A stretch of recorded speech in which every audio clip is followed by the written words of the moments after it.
Number one in the chat, Zio Duke.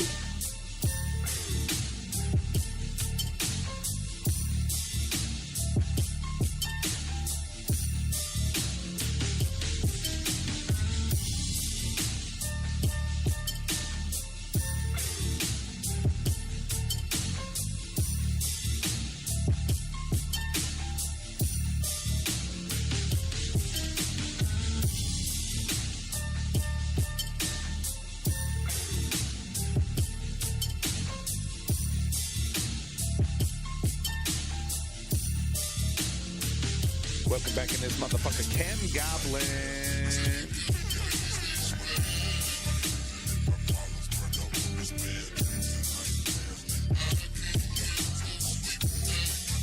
For the perfect.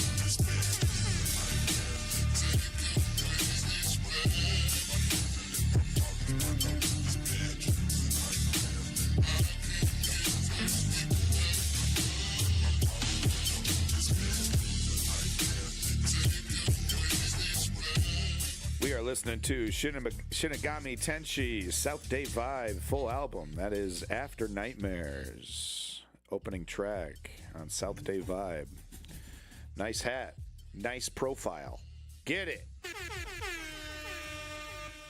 Ukraine time. We don't have time to waste. We're also watching a slow motion of Christina Aguilera's dirty music video because it's politics. Come on. This is politics. This is politics. This is something to do with politics. Come on. Mid-drift.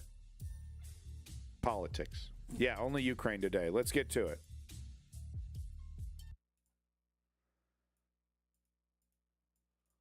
Has the U.S. shuttering its embassy in Kyiv.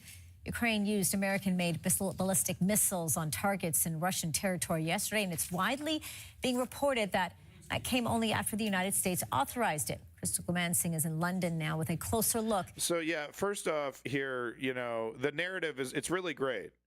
We've completely forgotten about the North Korea situation. We're totally ignoring the chemical weapon stuff, right? It's only escalatory when Ukraine fights back.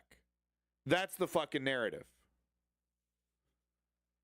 Yeah, exactly. Ford the perfect. Exactly. That's what we're trying to do here. Some kind of ego thing, right? Like and subscribe. But no, isn't that cute? Into the fucking narrative. Isn't that really adorable? You don't hear North Korea mentioned until later.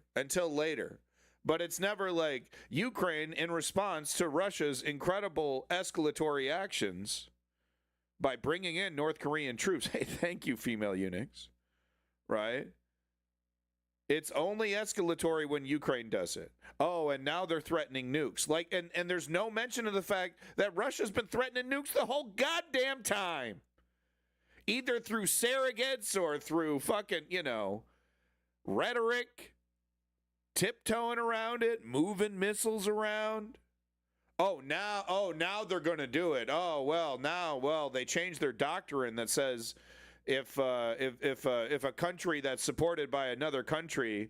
So I think the main reason why they're doing that is so that they can give all the bad actors that they have in the United States, all the useful idiots like Theo Von and Joe Rogan, but all the bad actors as well, the Matt Gaetz, the Donald Trumps, all of them, to pretend to call out for peace, to come out and say, we care so much about peace. We care so much about peace. We're going to have a nuclear war. I'm going to be the politician that says no to nuclear war, unlike the neoliberal establishment, unlike the liberals, unlike the Democrats who want nuclear war. That's what we're doing. And the media is going to go right along with it. Why? Because the media is owned by right-wing oligarchs, okay? Rich people are inherently right-wing, even if they're running a network that's willing to be liberal in some cases. They ultimately agree with right-wing narratives. Welcome back, Dirty Crackhead. So they're going to go right, and that's what we're seeing. Even the independent media, independent media, but no, even the media outside of the Western influence sphere is pulling this line of, oh well, here we go, it's the nukes and it's our fault and we shouldn't have done it, and like Ukraine's fucking with a beehive, right? And it's like, well, you fuck with a beehive enough, the bees are going to come after you. That's what you get. And it's a completely fucked up and twisted narrative, because last time I checked, Ukraine was trying to get along with everybody, trying to be a country in and of itself, and was fucking invaded by another country with the intent of completely taking it over and assimilating it, like Attila the fucking Hun over here. But from the media's perspective, it's, oh, Ukraine needs to sacrifice, Ukraine needs to step down, Ukraine needs to capitulate. Oh, it was stupid. It was silly to even fight back. It was silly to even fight back. And who's to blame for this? Joe motherfucking Biden. Joe motherfucking Biden for not having the balls to push back against Putin. Putin's entire strategy, not entire strategy, but a big part of Putin's strategy is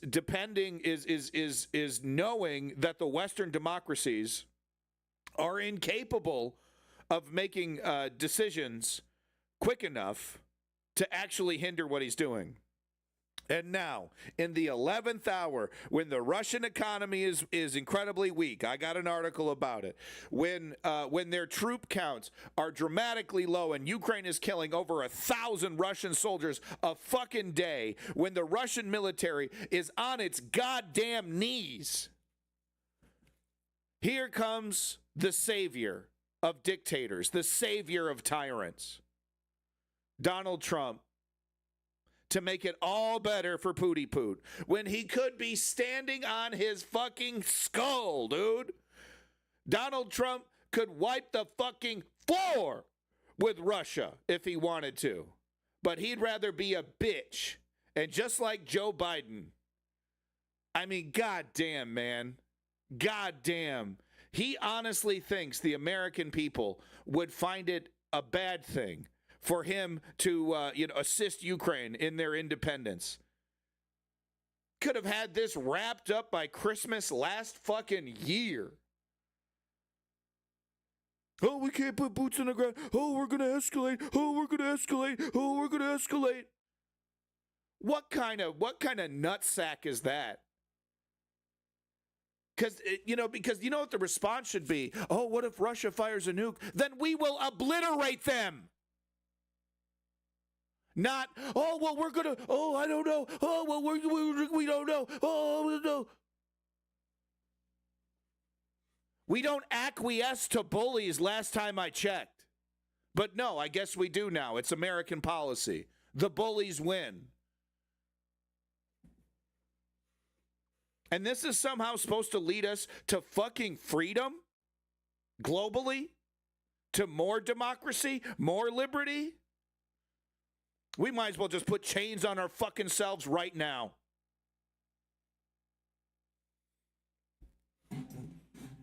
I am disgusted with Joe Biden's complete and total lack of leadership when he could have slam dunked this shit. I am utterly disgusted with Donald Trump's plan of capitulation and bending to a fucking tyrant. And of course, I'm disgusted with every motherfucker that supports these two establishments.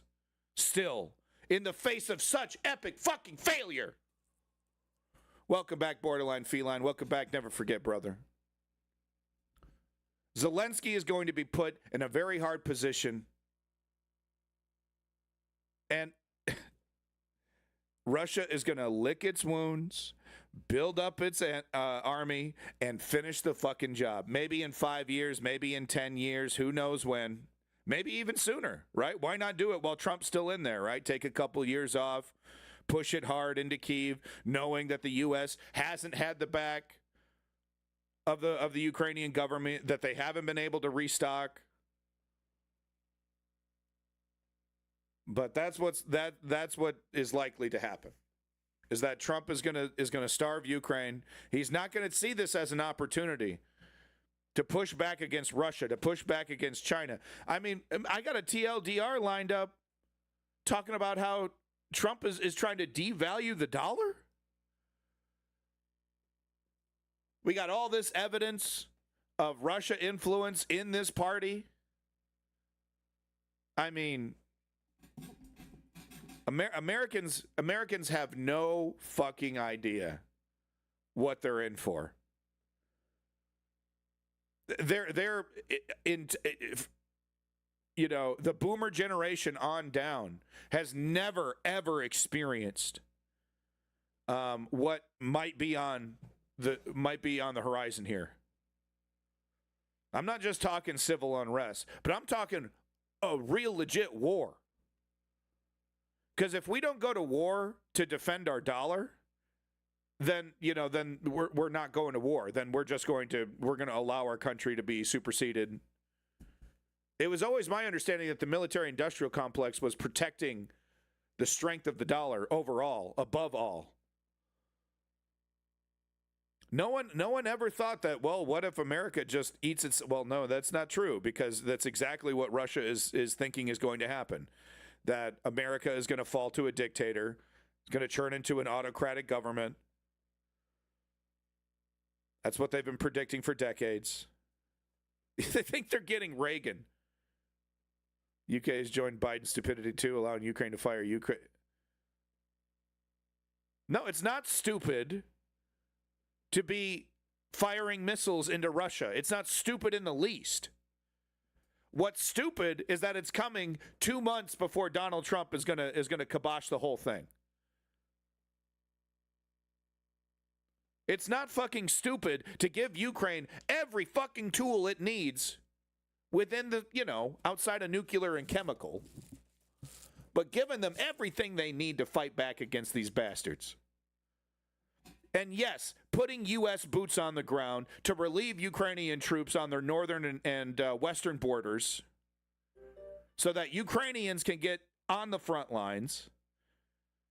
Yes, providing air support. Yes, U.S. pilots and F-16s fucking up Russians in trenches. Yeah. Oh, no. Oh, the nukes. The nukes will be flying. And Moscow will be obliterated. Completely wiped out.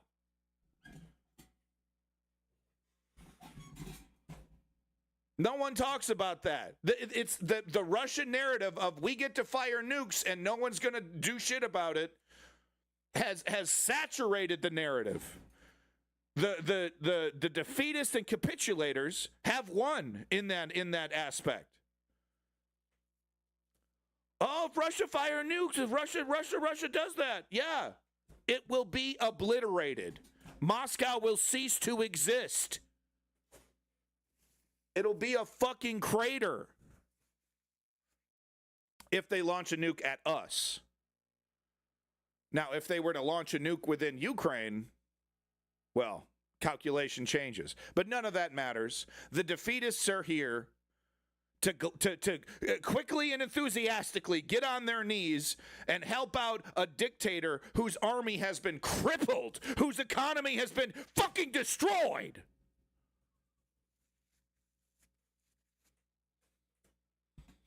And here comes Trump, save the fucking day. At the reaction to the warnings. At this point, there are a number of embassies in Kyiv, the capital of Ukraine, that have now followed the Americans' lead. I want to show you, first of all, the message from the... I just want to make clear, I totally disagree with borderline felines, fear-mongering, and defeatism. No offense, borderline feline. But this whole, oh, no, we can't escalate, while another fucking country rolls in their troops on the ground. Look, but here, I hear this argument, and the most salient part of this argument, out of respect for feline here, the most salient part of this argument is, well, it's too late. So why do more damage? The reason is that you do as much in this situation that Zelensky is in. He needs a really strong bargaining position, So he needs really, really strong positions inside Kursk. He needs really, really strong, dug-in positions on the border, right? He needs to do basically as much damage and push back as hard as possible before Trump shuts the spigot off, so that when Trump shuts the spigot off, they will be in a stronger bargaining position against Putin, because it will then be forced into a negotiation. So, beyond the, oh, well, it's just mindless destruction. No, there's a strategy to it. Yeah, oh, it's NATO's fault. Yeah, because that's how the world works, huh? Would you be saying that shit about Germany and Poland? Oh, well, Poland shouldn't have been so bellicose. We got Ukraine fucking following the international law and Russia invading, but stupid motherfuckers like you come up here. Oh, well, it was because NATO. And yes, was NATO being bellicose and aggressive, putting missiles in Poland pointed towards Russia? Absolutely. None of that justifies an invasion, dum-dum. None of it. And by the way, need I remind these defeatists, these fucking traitors that are now taking over our country, need I remind them the value of NATO? The whole point of NATO? Oh, what do you mean? Russia's our buddy. China's our buddy. I mean, they're literally sticking a dagger as far up the American fucking economy as they can. But yeah, no. Let's make sure that there isn't a military alliance that is willing to react to any kind of aggression, because it's not like one of these players has shown itself to be overtly aggressive. Russia. It's NATO's fault. It's NATO's fault. I'm a fucking genius. You're a fucking moron. Because NATO wasn't helping, but none of that justifies what Russia is doing. And you know what Russia saw? Russia saw a crumbling, vain, self-absorbed, creaky, bureaucratic mess in the Western Democratic Alliance in NATO. And he said, I can take advantage of this. I can take advantage of their fucking failure. I can take advantage of the fact that it's all a front. So he went in and invaded. And yeah, it didn't work out exactly as he planned. So then he shifted gears. But the strategy has worked out so far. A war of attrition, outlasting the Western democracies, knowing that their promises are vacuous, knowing that the alliance is weak. And then here comes useful idiots coming up to finish the job on NATO, right? Oh, well, we should just get out of the alliance. We should just get it. We should Brexit NATO. We should Brexit NATO. Is that really going to help us? Really? You have no fucking idea who even your enemies are. And yes, America has enemies. Americans have enemies. It's not kumbaya on the global stage right now. And yes, is America guilty for a lot of the animus pointed towards it? Absolutely. That doesn't change the reality that we're in fucking danger, dog. The dollar's on the chopping block, and that changes everything. I'm talking everything changes. You want to talk about World War III, start talking about the dollar no longer being the reserve currency. Because what does America do when its only card is a military that's stronger than everybody else? When the countries are no longer rushing to the dollar in times of economic crisis, and it's just the American military being the only card America has. What happens then? When tyrants like Trump are in charge and the only card they have to play is military to save the fledgling dollar. Americans have no idea what getting out of NATO would do, what ruining the dollar would do. And they're supporting an invasion of another country with a pithy little, oh, well, it's NATO's fault. Oh, well, NATO shouldn't have been so, no. Like you're a fucking expert. Like you have no idea the whole reason why we were putting missiles there in the first place.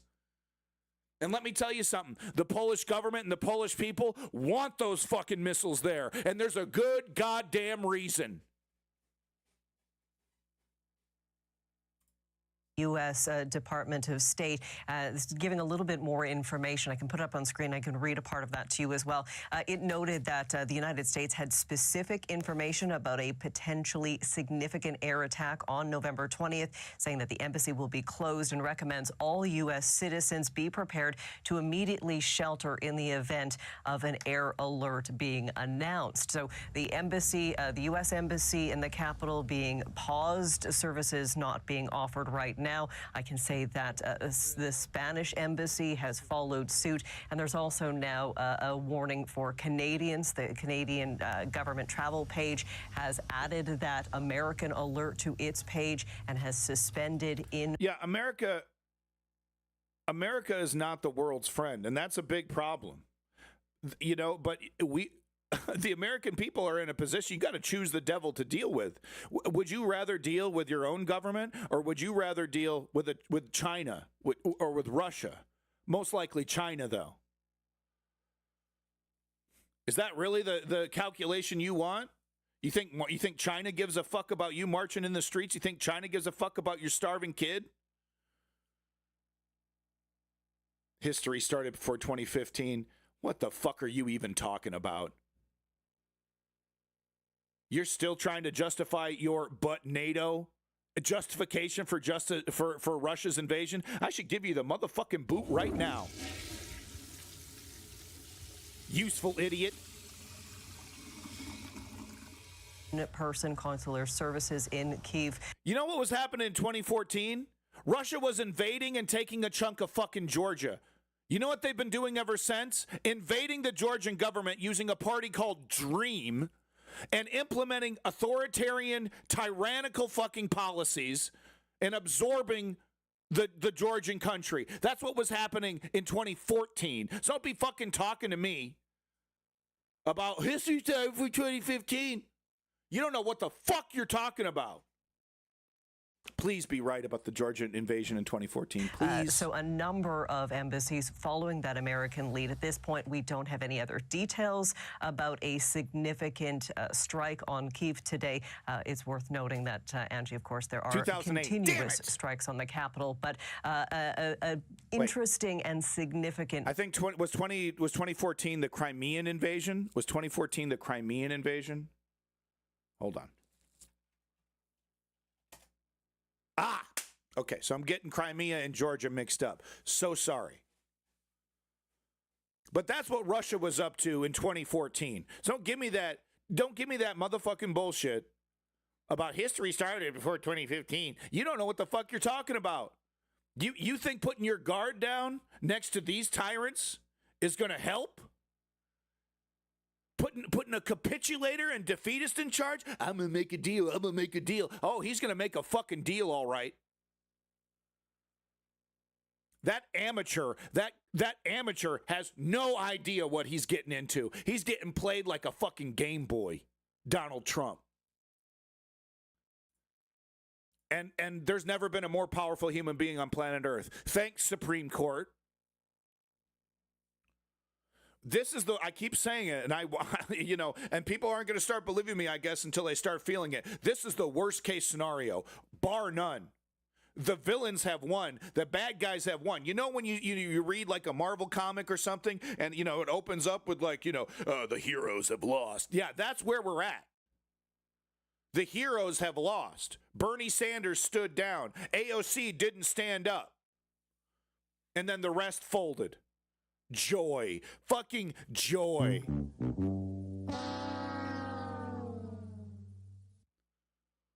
Thank you, never forget.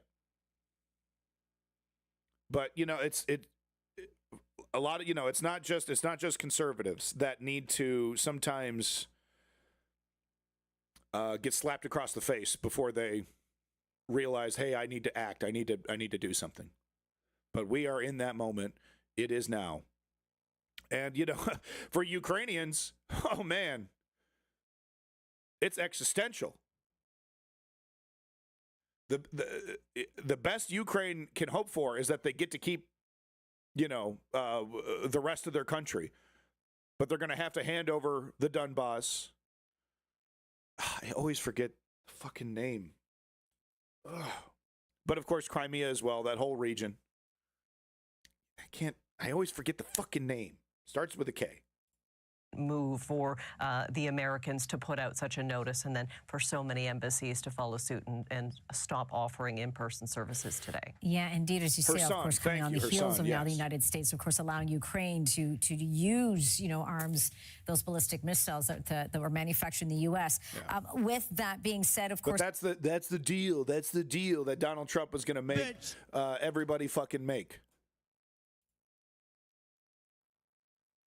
Oh, Simply Steve. God, I hate Star Wars. You know that Ukrainian President Volodymyr Zelensky spoke with Fox News. How democracy, he had a dire message about possible funding cuts from the U.S. Talk to us more about that, because again, we know 2 months from now, a new government will be coming in, led by Donald Trump.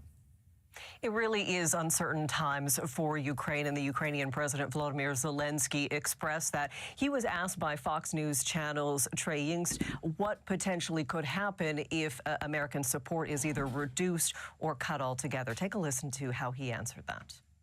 If they will cut, I think we will lose. Of course, anyway, we will stay, we will fight. We have our production, but it's not enough to prevail. And I think it's not enough to survive. And I think that what is... And look, to be, I'm not riding Zelensky's dick here. I am shocked that there's still corruption, that they're still dealing with corruption, that corruption wasn't locked down immediately. I am shocked that we're just now hearing about facilities coming online, artillery shell facilities and whatnot coming online. And I am shocked that there are still Russian-friendly people within the Ukrainian government. Now, look, I'm pro democracy, and I don't think but the fact that they haven't been defanged, that it's that they're still there in positions of power, is shocking to me. And they're over here pro-Russian. Yeah. Well, we should be invaded. We should be taken over. Oh, yeah. It's disgusting. So, as much as I think Zelensky was the right man for the job,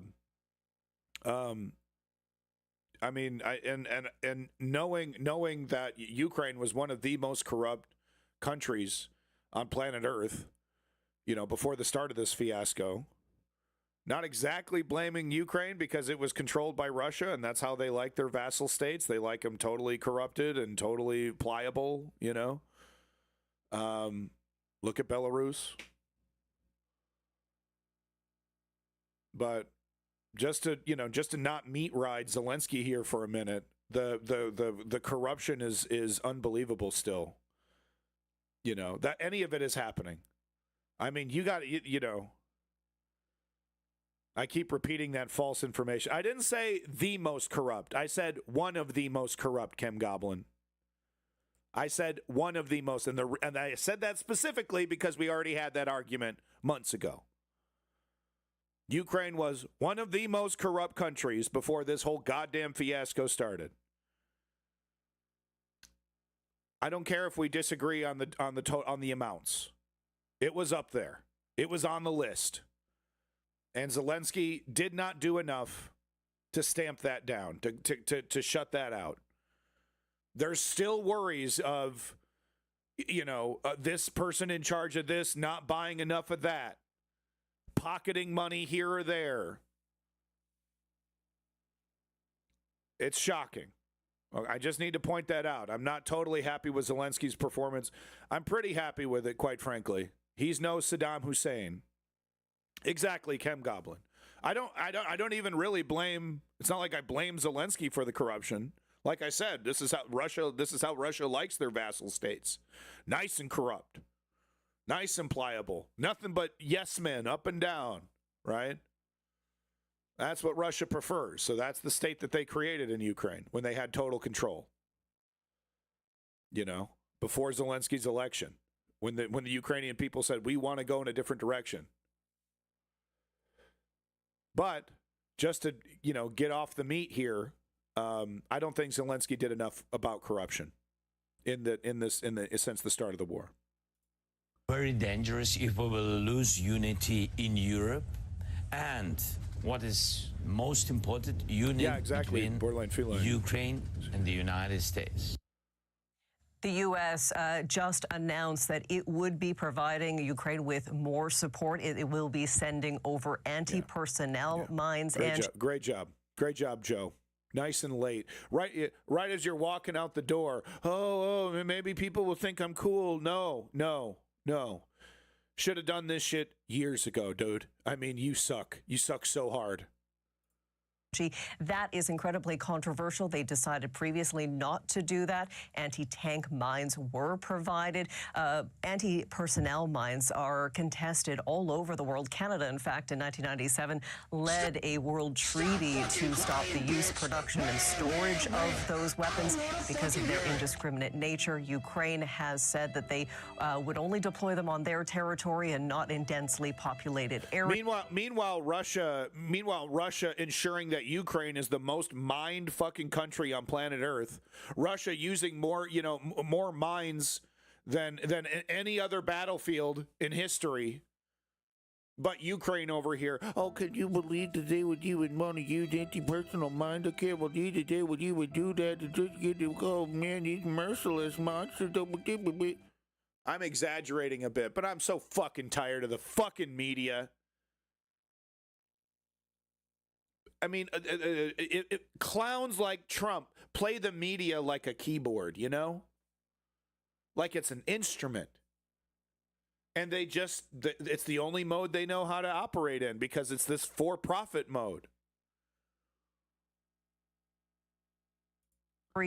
That is another move by the American administration to try to shore up support before the end of the Biden administration's term. The Kremlin is out today saying that clearly the Biden administration is trying to do everything it can to continue the war before it leaves office. So another reversal there from the American administration. Not a single goddamn mention of North Korea in this entire fucking embarrassing 4 minutes, man. I mean, fuck you. Fuck you. Absolutely gross. President Putin. So on over to another disgusting media operation that can't wait to capitulate and bend the knee to Putin. Here's Sky News. With that said, I do like this Clark fella.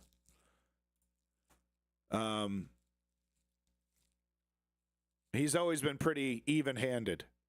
But here's what he has to say. Sky fucking News. Great. President Putin has amended Russia's nuclear doctrine today to imply that if American weapons are used against Russian territory, which they now have been, that means that he is potentially in a nuclear confrontation with the United States. So what does that all mean? Well, the Russians have got a lot of nuclear weapons, 5,500. So here we go. Here's the fear-mongering.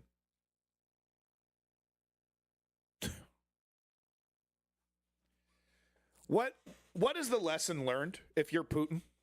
What is the lesson learned by all this? Go too far, be extremely brutal, be completely merciless and unbending, and eventually this weak, creaky democracy that you are actively trying to sabotage in every way possible will capitulate. Am I wrong? Threaten a bunch of extreme violence. Threaten nukes, and somehow get away with the media allowing the conversation of mutually assured destruction to just go right out the window. No, media now trumpeting the Kremlin narrative that we get to use nukes and it's just people. The people will be scared and they'll run away, and that's it. Just like when the U.S. did it, right? The U.S., because that's what they say, right? Well, the U.S. dropped 2 of them, and then peace was created. So it's a magic create peace weapon. So here we go. Be afraid. Here we go.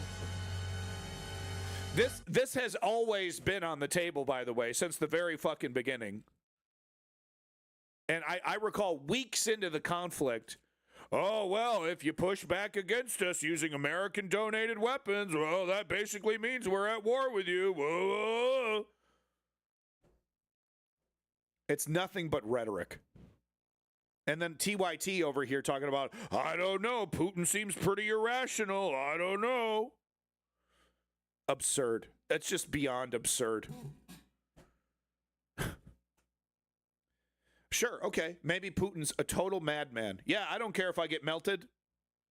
I just want to see the mushroom clouds. I don't care if I get annihilated. You think the people around Putin who actually push the buttons are going to let that happen? Oh, yeah, I don't care if I'm obliterated, my family's obliterated, my home is obliterated.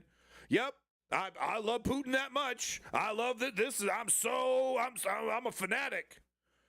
Right? Because all of our enemies are Nazis, right? The Nazis would do that. The Nazis had a nuke. Yeah, well, we're going to be annihilated anyway. Putin is not Hitler. Russia is not fucking Germany, Nazi Germany. Oh, but no, okay. Yeah, piss your pants. Oh, here we go. Attack 'ems. It's attack 'ems, then the nukes. I'm so tired of it. Nuclear warheads, and it's more than the Americans have got, but they've got several thousand as well.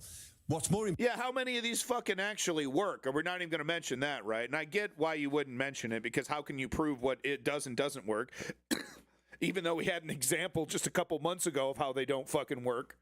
Oh, they got 5,000. Oh, no, they got 5,000. These things have been sitting in silos for decades, untouched. The people managing them have been stuffing cash in their fucking pockets. Oh, here we go, nuclear Armageddon. He couldn't secure Crimea, so he started a nuclear war. It's absurd. Important is what are they deployed on?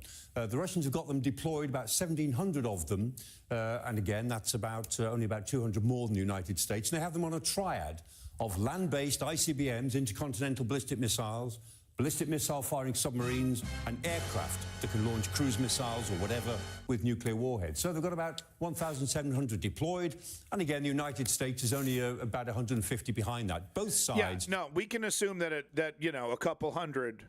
At least a couple hundred, right? Let's just assume half of them. Let's just say half are still working. But the whole idea, I mean, you would need to fire hundreds of these things all at once and hope that they're not intercepted. I understand ICBMs are hard to intercept, right? But then you would also have to accept seconds later, after the missiles hit America, hit your enemies, seconds later, your entire country is glass. I'm talking complete annihilation. The whole system is almost automated. The whole system is almost automated. Sir, okay, we have several nuclear-armed ICBMs in the air. Beep, beep, beep, beep, beep, beep, beep. Okay, shoo, shoo, shoo, shoo, shoo. Oh yeah, and yes, it's very, very frightening. But the idea that the whole thing hinges on, are we dealing with an irrational actor in Putin? And as hard and the guy's a total bastard. He's completely wrong about history. Listening to people like Dugan. Here's the thing. Here's one of the main reasons why I think a character like Putin would never actually fire off those missiles. He's an oligarch himself. He's a billionaire himself. No one actually knows how many hundreds of billions of dollars Putin actually has. He's got homes and mistresses, and he's got all kinds of stuff. He's not a Stalin. He's not a Hitler. Right? Totally 100% dedicated to the fucking, to the cause. Putin isn't going to off himself in a bunker. He's too vain. So pushing that nuclear button means bye-bye country, means bye-bye presidency, means bye-bye legacy. And I think Putin's ego exists. I think he does a really good job, like that face, right? It makes it seem like he doesn't care about anything. I think right behind that facade is a brain that really, really gives a shit about his toys and really cares about his life and his country.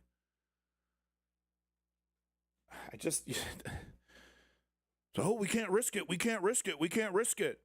But the alternative we can risk. The alternative we can risk. Letting characters like Putin do whatever the fuck they want. It just as long as they threaten nuclear war.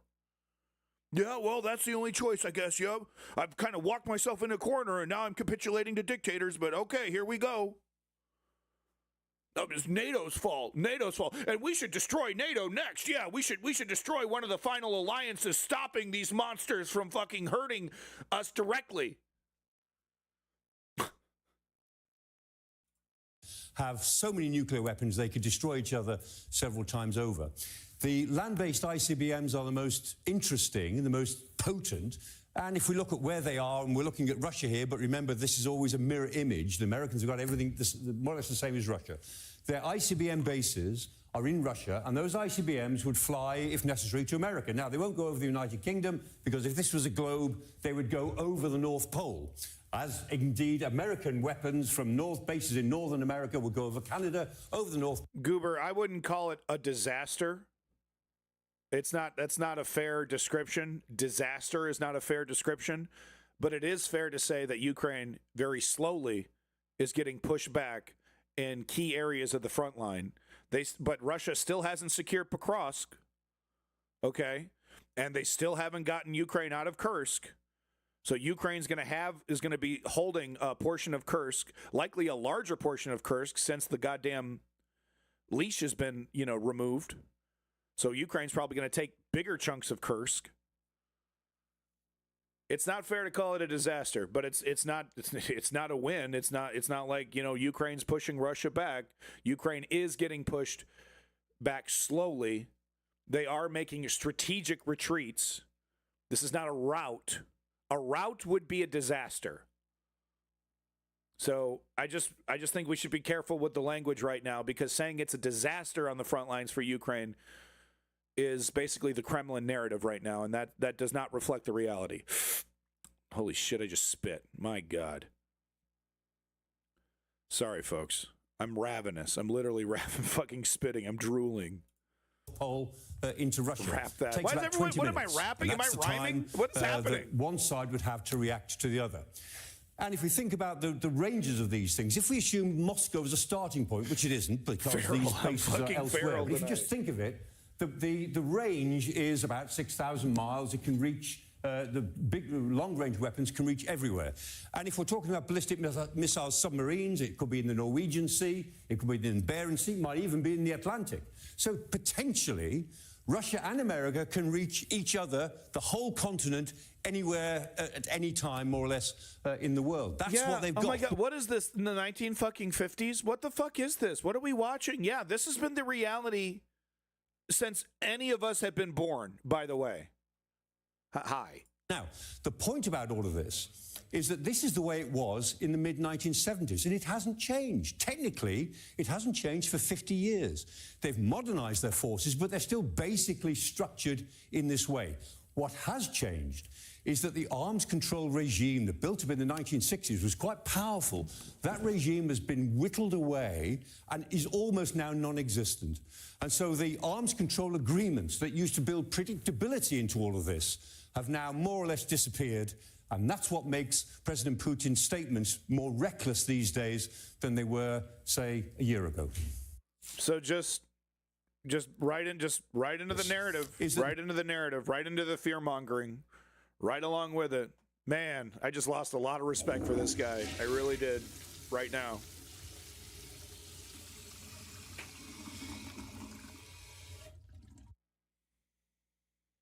Just okay, this is the Trump won. Okay, we're giving up now. Okay, let's go right along with it. I'm just so disgusted. I'm so fucking disgusted. Helps Dems key judicial nominees approve taking Republicans watch space. Go ahead and put that in the Discord if you wouldn't mind, please. We're covering Ukraine today. So I want to show this because I thought this was at least somewhat fair and balanced coverage of the situation. The Kremlin's accusing the outgoing administration of U.S. President Joe Biden of, quote, throwing oil on the fire. And you see how that was framed right at the beginning? The Kremlin is saying It's really important to mention that this is a Russian narrative. The Kremlin's accusing the outgoing administration of U.S. President Joe Biden of, quote, throwing oil on the fire and escalating the conflict in Ukraine. That's after a report came out saying the White House had given Ukraine permission to use long-range American missiles against military targets inside Russia after months of debate. American officials are worried about the danger of escalating the conflict with nuclear arms. Boeing, I would, as a status quo, as a guy, who was not seeing the real danger and thinking, just like everything else, status quo Joe. Oh, it's okay. We don't need to, change much.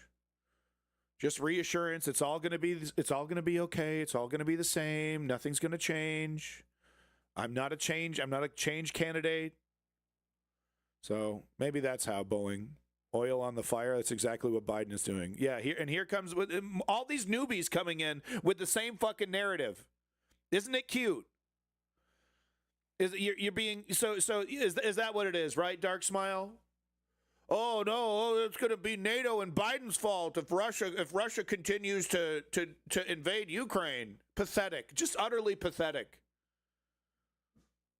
Just fucking disgusting. You guys know how little Putin, how Russia, views America, how they see us, the Russian government, the oligarchs that are making these choices, these decisions, Putin himself. How hilarious they think it is when Americans back up their narratives. They laugh in your fucking face and they can't wait to roll a tank over your fucking, hovel. Oh, no, Biden's throwing oil on the fire. Biden's throwing oil on literally the fucking talking point from the Kremlin. Russia, as well as the risk of depleting its own stocks of the valuable munitions. The New York Times and the Washington Post, the paper that first broke the story, said the shift came after troops from North Korea were sent in to fight alongside Russian soldiers in the border region of Kursk. There's been no confirmation from Ukrainian President Volodymyr Zelensky, but he did say... And here's the thing. You guys are forgetting how much of a failure Joe Biden is. Oh, he's making all these promises. Oh, Joe Biden's going to do this. Joe Biden's going to do that. And yeah, the lifting of the restrictions is something that, that immediately changes battlefield realities. But he's not fucking going to deliver all the shit that he's promising. He hasn't delivered half the shit that he's already promised. So don't worry, defeatists. Don't worry. Joe Biden's going to come through for you, just like he always has.